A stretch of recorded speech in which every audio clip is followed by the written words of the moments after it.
So I've been sleeping in this hammock every single day since we bought it, except for, I think there were 3 nights or so in the beginning that Alex wanted to sleep on it, so I let him. But I've slept in it every day minus the 3 days in the beginning, and I think maybe last week, sometime during quarantine, I spent 1 night on the regular bed just to remind myself what it was like.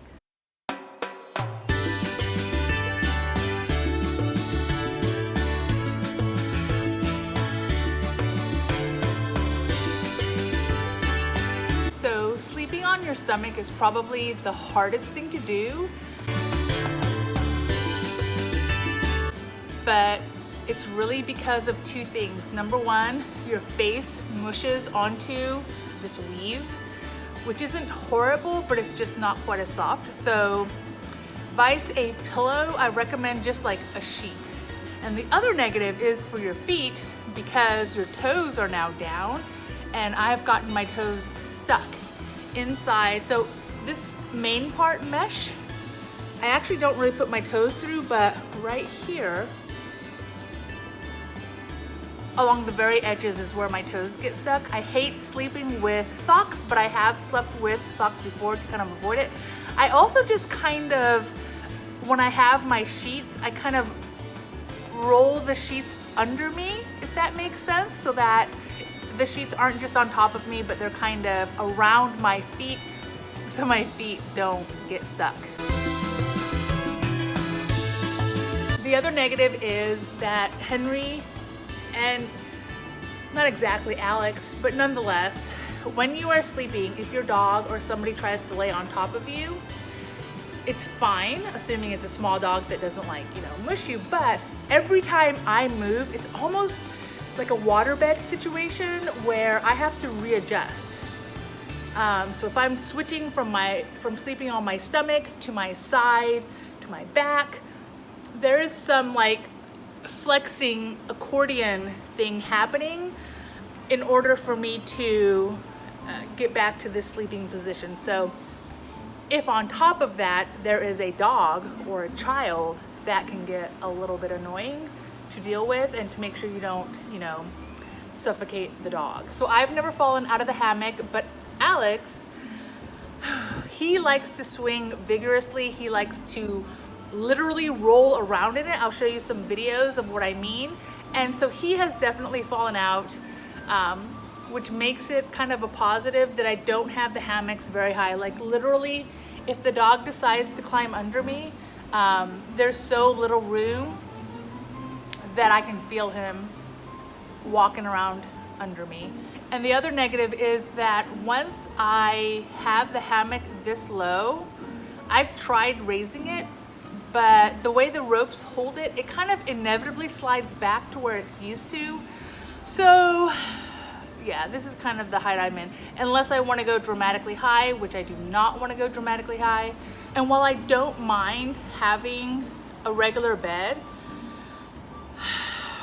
here's how I feel. If we are talking about the kind of bed my mom gets, which is the super expensive, super sturdy, amazing beds that just never get old, man, I love those. And I'm pretty sure between that and a hammock, I'm gonna choose the ultra amazing beds that my mom picks, or the mattresses that my mom picks. Here in Mexico and in a lot of places that I have traveled to overseas, and even in the US, in hotel rooms, the hammock definitely wins. But of course, even if I take the hammock home to the US, we're just not equipped to hang it. And because I don't have my own house, I would have to get permission from my dad or my sister or my brother, whoever I'm with, to hang this baby, which is kind of a hassle. And I've been looking to see how many other countries have hammock hooks readily available, and there just aren't that many. This is a nylon fabric. My son uses a cotton fabric. It is definitely softer, but yeah, I don't know. I like the coolness of the nylon. I feel like it does not retain the heat, or it doesn't feel like a blanket when I'm on it, which I desperately need. In Mexico, I really just want my AC and a light sheet on the off chance that it gets cold, or of course, just for comfort in terms of my face touching the hammock or my feet, specifically my toes, getting stuck.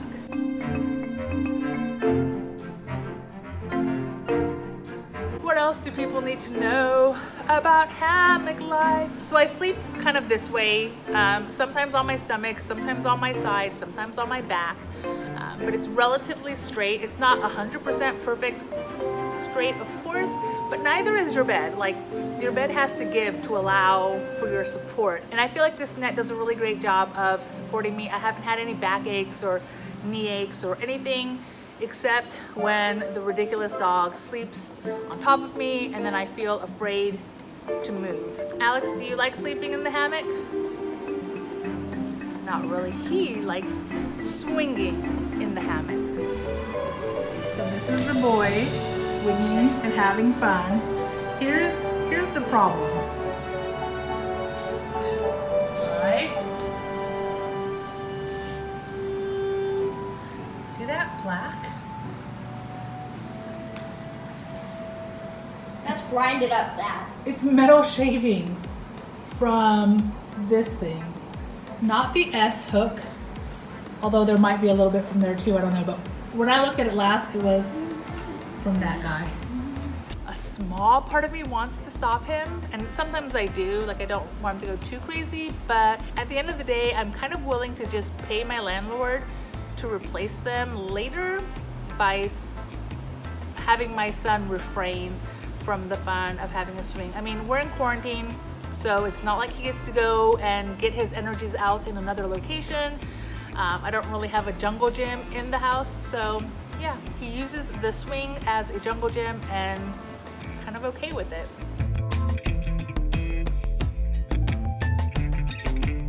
So see, when I lift my legs up, now they're not on the bed anymore, so I have to adjust.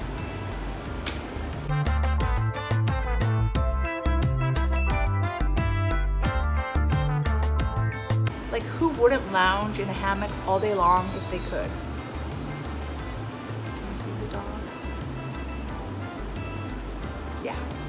Probably my favorite part of Mexico life has been the discovery of hammocks.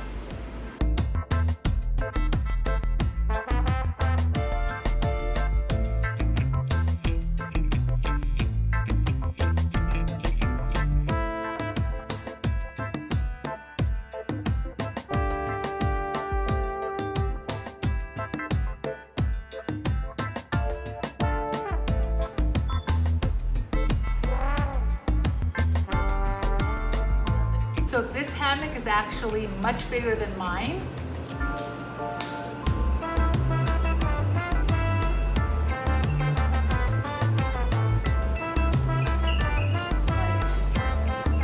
Can't even.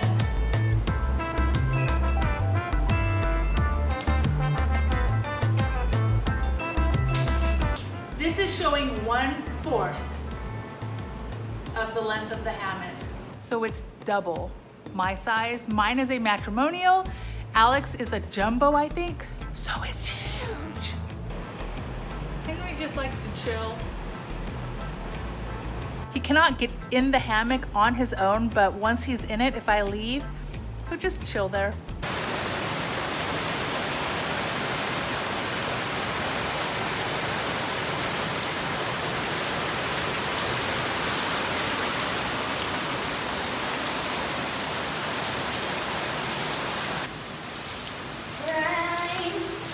Slippery rain. Rain, it's so beautiful. Rain. Rain, you help me with my pain. I don't know if that makes sense, but I love you.